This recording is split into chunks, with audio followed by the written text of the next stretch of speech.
অষ্টাদশ শতকে উল্লেখযোগ্য কবি বৈচিত্র্য কি?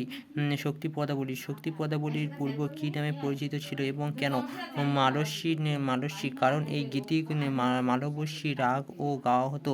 শক্তি পদাবলী ও শক্তি সাধন গ্রন্থের লেখককে? জাহ্নবী কুমার চক্রবর্তী। নবসংস্করণ শক্তি পদাবলীর কার রচনা? অরুণকুমার বসু। শক্তি পদাবলীর সবচেয়ে গুরুত্বপূর্ণ উল্লেখযোগ্য কবি কে? রামপ্রসাদ সেন। রামপ্রসাদ সেনের শক্ত পদাবলী কী নামে পরিচিত? প্রসাদ সঙ্গীত। রামপ্রসাদ সেন কোথায় জন্মগ্রহণ করেন? ২৪ পরগনা জেলায় হালিশহর নিকটবর্তী কুমারহাট গ্রামে। রামপ্রসাদ সেন কবে জন্মগ্রহণ করেন? ১৭২০ ২১ খ্রিস্টাব্দে। রামপ্রসাদ সেনের লেখা দুটি কাব্যের নাম লেখো। বিদ্যাসুন্দর ও কৃষ্ণকীর্তন। সাধকরঞ্জন গ্রন্থটি কে রচনা করেন? কমলাকান্ত ভট্টাচার্য। আগমনী পর্যায়টি কয়টি অংশে বিভক্ত? দুটি। পূর্ব আগমনী ও উত্তর আগমনী।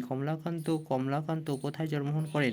বর্ধমান জেলায় কলানাথ শহর মহাকুমার গ্রামে।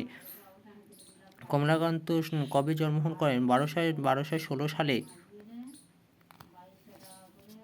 ত্রিগুণ কি? সত্য, রজ, তম হল ত্রিগুণ।